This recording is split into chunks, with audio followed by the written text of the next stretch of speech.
Pengecualian cukai Yayasan Al-Bukhari dibatalkan masa Muhyiddin jadi PM, Peguam Guan Ying. Kuala Lumpur, Mahkamah Tinggi hari ini diberitahu bahawa isu pembatalan pengecualian cukai kepada Yayasan Al-Bukhari berlaku ketika Tan Sri Muhyiddin Yassin menjadi Perdana Menteri. Peguam Gok Ngek Siong yang mewakili bekas Menteri Kewangan Lim Guan Ying berkata surat yang dikeluarkan dan ditandatangani pengerusi yayasan itu, Tan Sri Syed Mokhtar Al-Bukhari, pada 5 Februari 2021 menunjukkan gambaran jelas berhubung perkara berkenaan.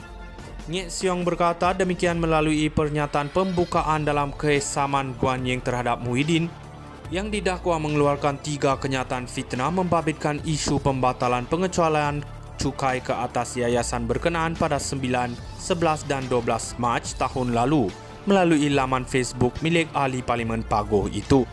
Menurut peguam itu, perkataan yang digunakan Syed Mokhtar dalam surat berkenaan adalah sangat jelas, iaitu baru-baru ini yang hanya boleh bermaksud ia berdasarkan pada tarikh 5 Februari 2021. Ia hanya boleh bermakna bahawa pembatalan itu sememangnya berlaku ketika defendant Muhyiddin menjadi Perdana Menteri. Surat daripada Tan Sri Syed Mokhtar itu tidak menyatakan plaintiff Guan Ying atau Kerajaan Pakatan Harapan yang jatuh pada akhir Februari 2020 disebabkan langkah Sheraton yang mana defendant memainkan peranan penting bersama beberapa ahli parlimen lain meliputi Datuk Seri Muhammad Azmin Ali dan Datuk Zuraida Kamarudin sebagai orang yang bertanggungjawab dengan pembatalan terbabit. Walau apapun dokumen akan dikemukakan di mahkamah juga akan menunjukkan tidak ada satu pun bukti atau dokumen boleh membuktikan bahawa plaintiff yang menyebabkan pengecualian cukai yang diberikan kepada Yayasan Al-Bukhari dibatalkan. Beliau berkata Anwar memaklumkan bahawa anak guamnya tidak pernah membatalkan status pengecualian cukai yang diberikan kepada Yayasan Al-Bukhari. Katanya keterangan yang akan dikemukakan di mahkamah akan menunjukkan dengan jelas pembelaan defendant semuanya penuh dengan pembohongan, tidak berasas, tidak disokong dan adalah pembelaan palsu. Beliau berkata defendant mengetahui kandungan surat dikeluarkan oleh Syed Mokhtar kepadanya dan mendakwa satu-satunya penjelasan mengapa Muhyiddin terus mengeluarkan kenyataan fitnah secara terang-terangan dengan menyerang plaintiff adalah kerana survival politik. Pengecualian cukai Yayasan Al-Bukhari dibatalkan masa Muhyiddin jadi PM, Peguam Guan Ying.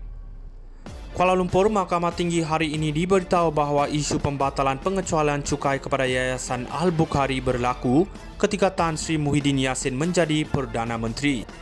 Peguam Gok Ngek Siong yang mewakili bekas Menteri Kewangan Lim Guan Ying berkata surat yang dikeluarkan dan ditandatangani pengerusi yayasan itu, Tan Sri Syed Mokhtar Al-Bukhari, pada 5 Februari 2021 menunjukkan gambaran jelas berhubung perkara berkenaan. Ngek Siong berkata demikian melalui pernyataan pembukaan dalam kesamaan Guan Ying terhadap Muhyiddin yang didakwa mengeluarkan 3 kenyataan fitnah membabitkan isu pembatalan pengecualian cukai ke atas yayasan berkenaan pada 9, 11 dan 12 Mac tahun lalu melalui laman Facebook milik Ahli Parlimen Pagoh itu. Menurut peguam itu, perkataan yang digunakan Syed Mokhtar dalam surat berkenaan adalah sangat jelas, iaitu baru-baru ini yang hanya boleh bermaksud ia berdasarkan pada tarikh 5 Februari 2021. Ia hanya boleh bermakna bahawa pembatalan itu sememangnya berlaku ketika defendant Muhyiddin menjadi Perdana Menteri. Surat daripada Tan Sri Syed Mokhtar itu tidak menyatakan plaintiff Guan Ying atau Kerajaan Pakatan Harapan yang jatuh pada akhir Februari 2020 disebabkan langkah Sheraton yang mana defendant memainkan peranan penting bersama beberapa ahli parlimen lain meliputi Datuk Seri Muhammad Azmin Ali dan Datuk Zuraida Kamarudin sebagai orang yang bertanggungjawab dengan pembatalan terbabit. Walau apapun dokumen akan dikemukakan di mahkamah juga akan menunjukkan tidak ada satu pun bukti atau dokumen boleh membuktikan bahawa plaintiff yang menyebabkan pengecualian cukai yang diberikan kepada Yayasan Al-Bukhari dibatalkan. Beliau berkata Anwar memaklumkan bahawa anak guamnya tidak pernah membatalkan status pengecualian cukai yang diberikan kepada Yayasan Al-Bukhari. Katanya keterangan yang akan dikemukakan di mahkamah akan menunjukkan dengan jelas pembelaan defendant semuanya penuh dengan pembohongan, tidak berasas, tidak disokong dan adalah pembelaan palsu.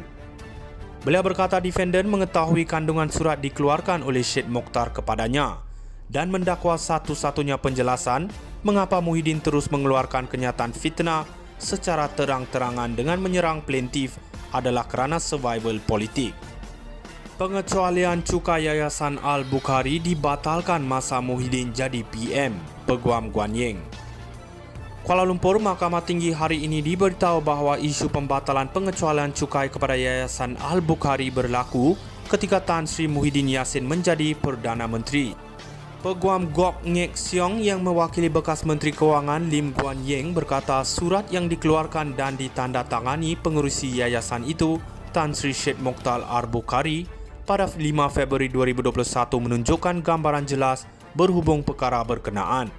Ngek Siong berkata demikian melalui pernyataan pembukaan dalam kesamaan Guan Ying terhadap Muhyiddin yang didakwa mengeluarkan 3 kenyataan fitnah membabitkan isu pembatalan pengecualian cukai ke atas yayasan berkenaan pada 9, 11 dan 12 Mac tahun lalu melalui laman Facebook milik Ahli Parlimen Pagoh itu.